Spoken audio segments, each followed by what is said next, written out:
আমি আপনাদেরকে দেখাইছিলাম বড় মৌসুমে যে বীজতলা যে বীজ ধান আমরা ছিটাইছিলাম, এগুলির মাঝে এখন আমি ইউরিয়া সার দিতেছি আর কি। যদি ইউরিয়া সার না দিই তাহলে জ্বালা জ্বালা ধানের চারাগুলি বড় হবে না কি।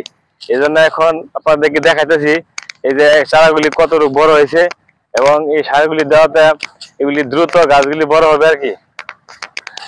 আমরা আপনাদেরকে দেখানোর জন্য আমি আজকে সার দিতেছি। আমার যে বীজতলা দেখেন কিরকম হয়েছে। এখন এগুলি দ্রুত বড় করে সারা জমিতে নিয়ে লাগাতে হবে আর কি।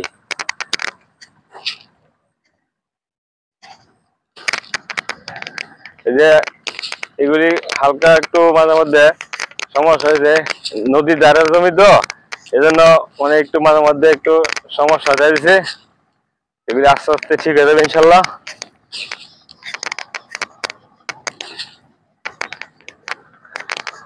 সারটা দেওয়ার পরে পানি দিতে হবে, পানি দেওয়ার ফলে এগুলি দ্রুত বড় হয়ে যাবে আর কি।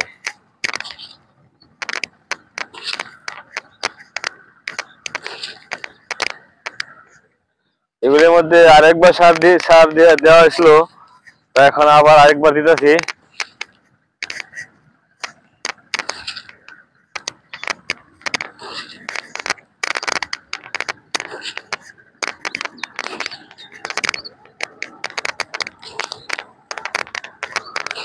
দেখেন কিভাবে ছিটাচ্ছি সারগুলি, হালকা হালকা ছিটাচ্ছি। বেশি করে দিলে আপনার জ্বালা নষ্ট হয়ে যাবো গা ধানের চারাগুলি।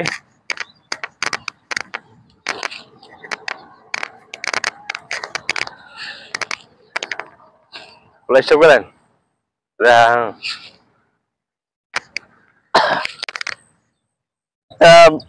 বীজতলা দেখা যাচ্ছে আপনাদেরকে। এটা হচ্ছে একটা 108 বাংলাদেশ সরকারের কর্তৃক গবেষণা, এটার নাম হচ্ছে গিয়া রড মিনিকেট। এই ধানটা খুব সুস্বাদু খাইতে, এবং চাউলটা খুব চিকন আর কি। এটা আমি আমাদের এলাকায় আমি এই প্রথম আনলাম, আইনা এগুলি চারা তৈরি করে জমিতে নিয়ে লাগানো হবে। আপনি আপনাদেরকে দেখাইতেছি, এটা একটা রড মিনিকেট ধানের বীজতলা আর কি।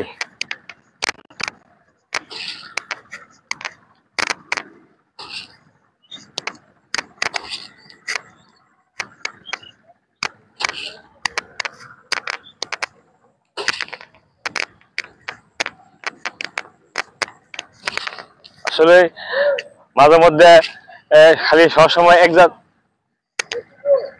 এক জাতের ধান করলে চলে না, দিন লাগে।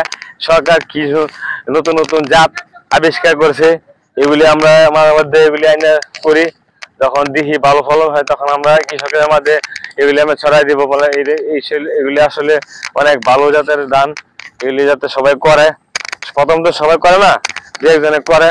তো এখন আমি এবার আমাদের এলাকা অতি প্রথম আমি আনলাম, আপনাদেরকে দেখাবো এটা কিরকম হয়।